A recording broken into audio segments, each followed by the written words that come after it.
John Wayne was born Marion Robert Morrison on May 26, 1907, in Winterset, Iowa, and grew up in modest circumstances before his family relocated to Southern California. As a young man, he showed promise both academically and athletically, earning a football scholarship to the University of Southern California. A serious injury, however, cut short his athletic ambitions and forced him to rethink his future. This setback ultimately led him toward the film industry, where he began working behind the scenes at Fox Film Corporation, performing odd jobs while learning filmmaking from the ground up. During this period, director John Ford recognized Wayne's potential and began mentoring him, becoming one of the most important influences of his life. Wayne's early career was marked by years of struggle and anonymity. Throughout the 1930s, he appeared in dozens of low-budget films, often westerns, where he gradually refined the screen persona that would later make him famous. His breakthrough came in 1939 with Stagecoach, a landmark western that transformed him from a struggling actor into a major star almost overnight. As the Ringo Kid, Wayne displayed a compelling blend of toughness, vulnerability, and quiet charisma that captivated audiences and redefined the Western hero. From that moment on, his rise was unstoppable. Over the next several decades, Wayne became one of Hollywood's most reliable box office draws, starring in more than 170 films. His collaborations with John Ford produced some of the most celebrated movies in American cinema, including My Darling Clementine, She Wore a Yellow Ribbon, The Searchers, and The Man Who Shot Liberty Valance. In these films, his performances grew increasingly complex, particularly in The Searchers, where his portrayal of Ethan Edwards revealed darker and more morally conflicted dimensions of the frontier myth. That role is often regarded as one of the finest performances of his career and a turning point in how Western heroes were portrayed on screen. Wayne also became synonymous with war films that reflected both his personal convictions and the national mood of the times. Movies such as Sands of Iwo Jima, The Longest Day, and In Harm's Way presented him as a steady, commanding presenceman who led by example and bore responsibility without complaint. His performance in Sands of Iwo Jima earned him his first Academy Award nomination, a testament to the emotional depth he brought to roles often defined by stoicism. Despite being frequently associated with traditional masculinity, Wayne demonstrated notable versatility throughout his career. He could be humorous and self-aware in films like McLintock, tender and reflective in The Shootist, and quietly romantic in numerous westerns and adventure films. The Shootist, released in 1976, was his final film and served as a poignant farewell not only to Wayne himself, but to an entire era of Hollywood. Playing an aging gunfighter facing death, he infused the role with personal authenticity, having battled cancer in real life. The film stands as a moving meditation on legacy, mortality, and dignity. In 1970, Wayne received the Academy Award for Best Actor for his role as Rooster Cogburn in True Grit, one of his most beloved performances. The character, gruff, flawed, and unexpectedly warm-hearted, perfectly encapsulated the traits audiences had come to admire in him.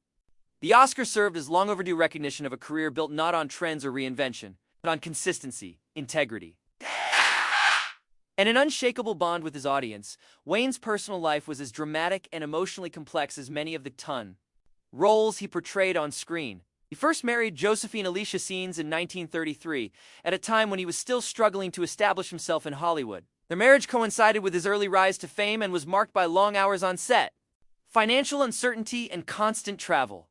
Although they had 4 children, Michael, Mary Antonia, Patrick, and Melinda, the strain of his growing stardom eventually led to divorce in 1945. In 1946, Bam married Esperanza Chatabor, a Mexican actress whose fiery temperament mirrored his own strong-willed personality. The marriage was deeply troubled, plagued by intense arguments and emotional volatility, and ended in divorce in 1954. That same year, Wayne married Palade Paulette, a Peruvian actress who initially brought a sense of calm and grounding into his life. Their marriage lasted far longer and produced 3 children: Isa, John, Ethan, and Marisa, but ultimately unraveled under the pressures of fame and conflicting expectations.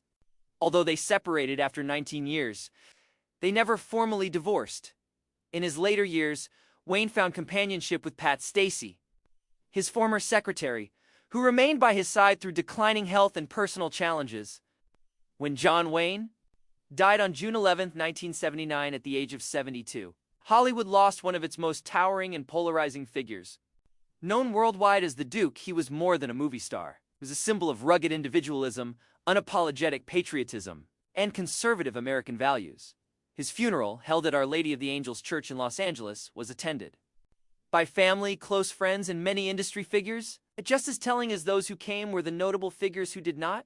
In several cases, their absence reflected decades-long ideological divides, personal clashes, or deep moral opposition to the man Wayne openly was.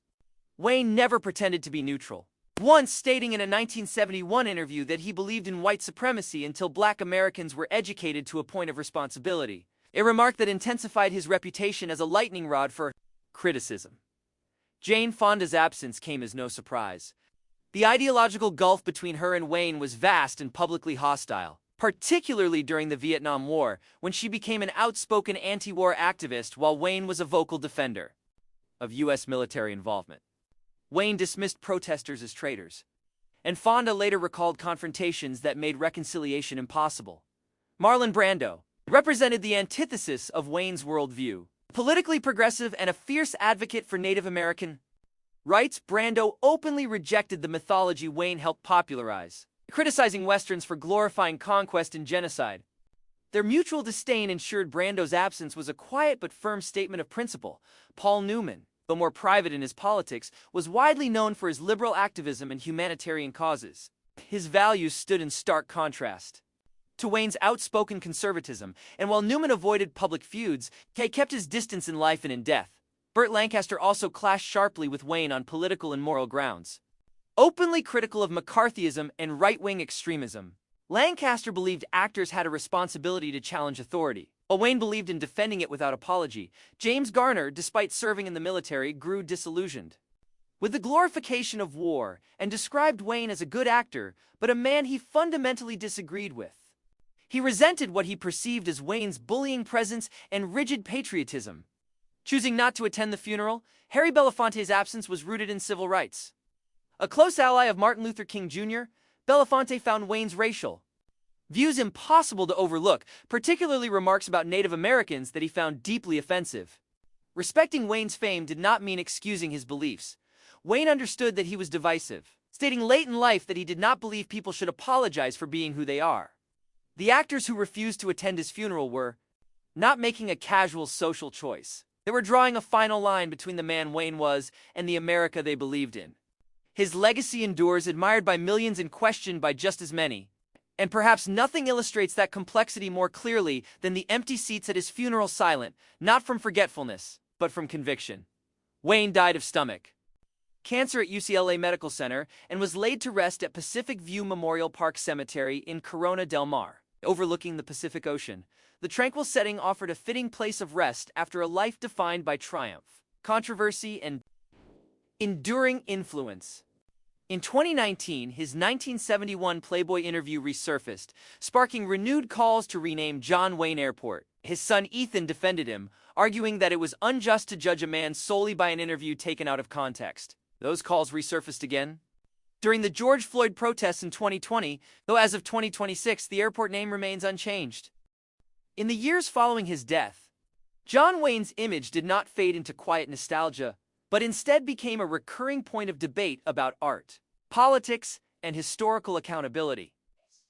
For admirers, he remained the embodiment of strength, honor, and resilience, a man who projected certainty in an uncertain world.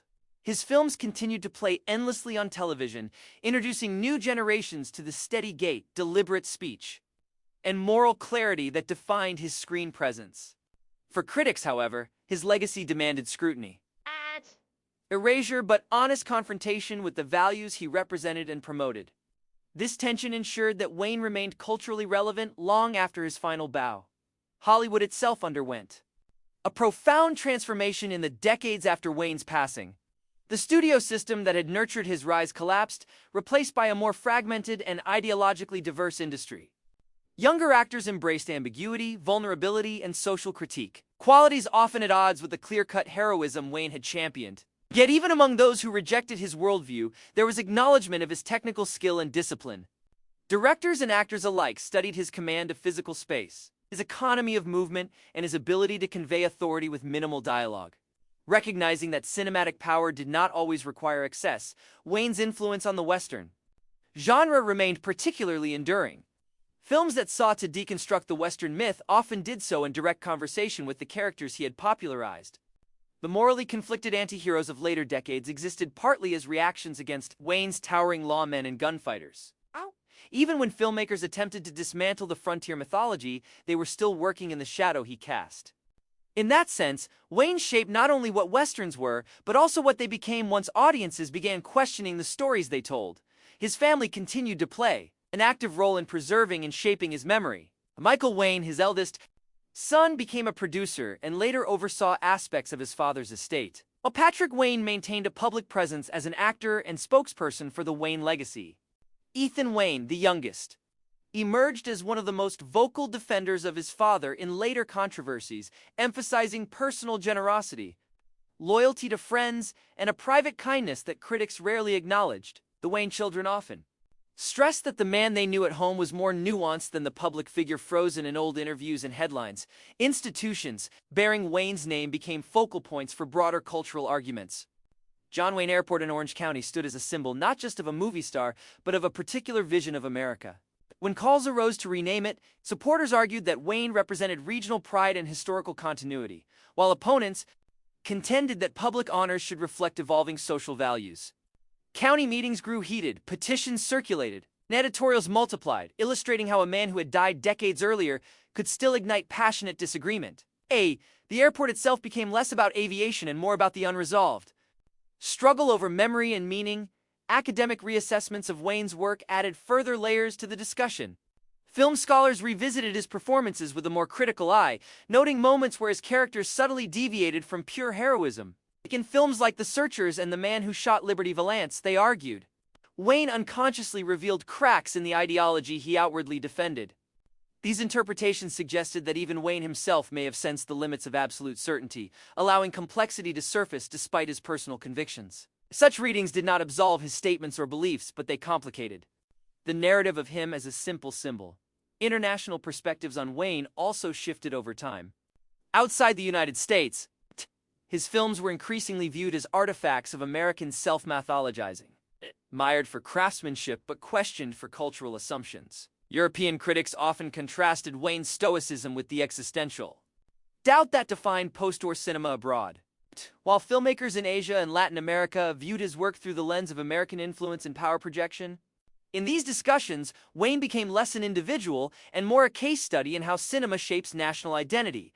Despite the controversies, Wayne's charitable efforts and personal generosity resurfaced in accounts from colleagues and friends.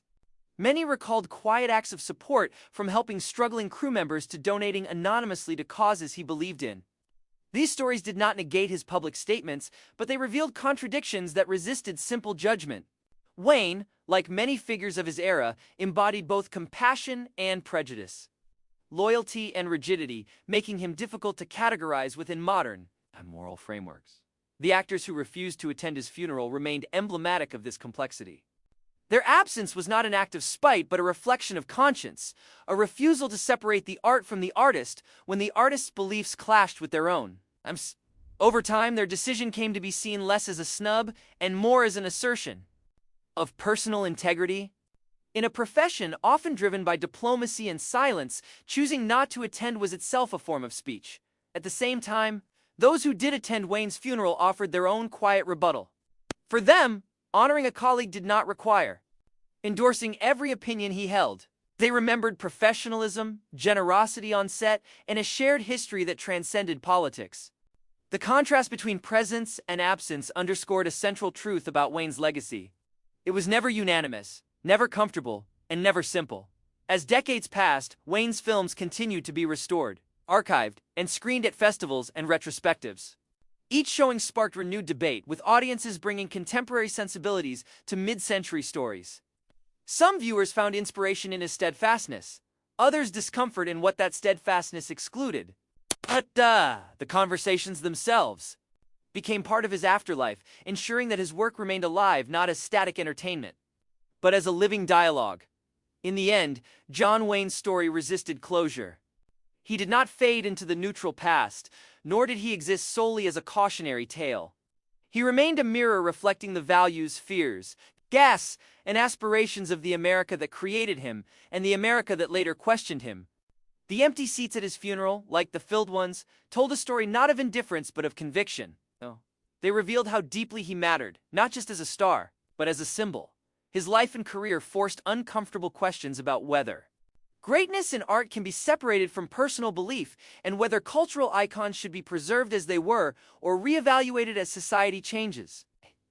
John Wayne never sought consensus, and in death he did not receive it. Instead, he left behind a legacy defined by endurance and dispute, reverence and resistance. While that unresolved tension may ultimately be his most lasting contribution, during that long after the applause faded, the conversation continued. As time moved forward, the conversation surrounding John Wayne grew less about settling scores and more about understanding context. Historians and cultural critics increasingly emphasize the era in which he was shaped, an America defined by world wars, Cold War anxieties, and rigid social hierarchies that rewarded certainty over self-questioning. Wayne did not merely act within that framework, he embodied it. For many of his fans, especially those who lived through the same decades, he represented reassurance, a belief that the world could still be divided into right and wrong, loyalty and betrayal, courage and cowardice. In that sense, his appeal was emotional as much as ideological, yet younger generations, raised in a more pluralistic and self-critical society, approached his work differently. They watched his films not as moral instruction but as historical artifacts, windows into the fears and assumptions of mid-20th century America. Classrooms and film programs used his performances to spark debate about representation, nationalism, and the power of myth-making. Instead of diminishing his relevance, this shift gave his work a new kind of life. Wayne became someone to be analyzed, argued over, and interrogated rather than simply admired or dismissed. The Western genre, once considered outdated, experienced periodic revivals precisely because of this tension. Filmmakers who revisited frontier stories often did so with an awareness of Wayne's looming presence. Even when his type of hero was rejected, it was rarely ignored. Directors understood that to challenge the myth, one had to acknowledge its most famous face.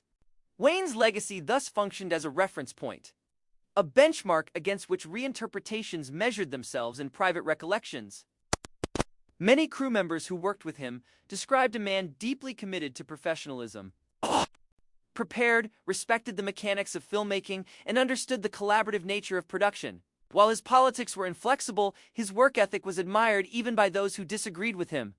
This distinction between personal belief and professional conduct complicated the binary judgments often applied to public figures. It suggested that Wayne could be both deeply flawed and highly respected within the same breath. The debate over public monuments and honors bearing his name reflected a broader cultural reckoning. Streets, buildings, and institutions named after historical figures increasingly became sites of moral negotiation. Wayne's name, attached to highly visible landmarks, forced communities to ask whether honor implied endorsement or acknowledgement of historical impact. For some, removing his name felt like erasing history. For others, keeping it felt like condoning views they found harmful.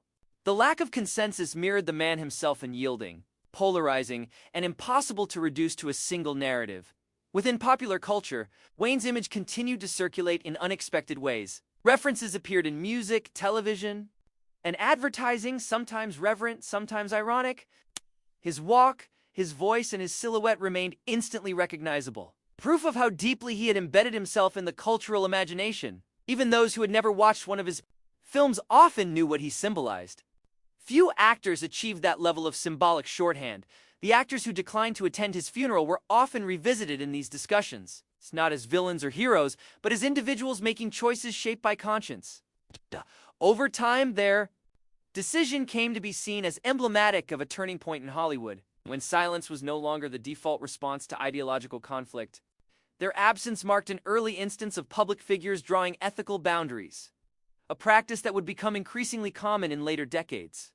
At the same time, stories from those who mourned Wayne painted a picture of genuine loss. They spoke of a colleague who offered guidance to younger actors, defended crew members, and took pride in craftsmanship. These accounts did not seek to absolve him, but to humanize him, reminding audiences that historical figures are rarely consistent, even with themselves. Wayne could be generous in private and uncompromising in public, tender in certain roles and rigid in rhetoric. As discussions of race, power, and representation intensified in the 21st century, Wayne's most controversial statements were repeatedly cited. Some argued that continued focus on his words overshadowed the broader systems that produced and rewarded such views. Others maintained that confronting those words was essential precisely because of his influence. The disagreement underscored a central dilemma of cultural memory, whether to contextualize without excusing and whether critique can coexist with preservation. Wayne's final years, marked by illness and physical decline, added another layer to his story. Friends recalled moments of vulnerability that contrasted sharply with his public persona. The man who had built a career on strength and certainty faced mortality with quiet resolve, mirroring the roles he had played so often. His last performances, stripped of youthful bravado, resonated differently in hindsight, appearing less like fantasy and more like reflection. In retrospectives, audiences often noted how his characters aged alongside him. Early roles emphasized physical dominance and unshakable confidence, while later ones leaned into weariness and reckoning. This progression gave his body of work an unintentional arc, one that paralleled the nation's own shifting self-image. The confident post-war hero gradually gave way to figures, grappling with consequence and doubt. The enduring fascination with Wayne suggested that controversy alone could not explain his staying power. Many divisive figures fade once their era passes, but Wayne persisted because his work tapped into foundational stories about identity and belonging. Whether embraced or rejected, those stories remained relevant. The arguments surrounding him were not only about one man, but about what society chooses to celebrate, question, or leave unresolved in the end. John Wayne's legacy resisted final judgment. He was neither simply a relic of outdated values, nor merely a victim of changing times. It was a participant in history, shaped by it and shaping it in return. The empty seats at his funeral and the filled ones told parallel truths, that conviction can divide as powerfully as it unites, and that cultural icons often endure precisely because they provoke disagreement. His story continues not as a closed chapter, but as an ongoing conversation, one that asks audiences to grapple with complexity rather than comfort. In that sense, Wayne remains present, not only on screens and in archives, but in the questions his life still raises. Questions about art and belief, fame and responsibility, admiration and accountability. As long as those questions matter, so too will the man who inspired them.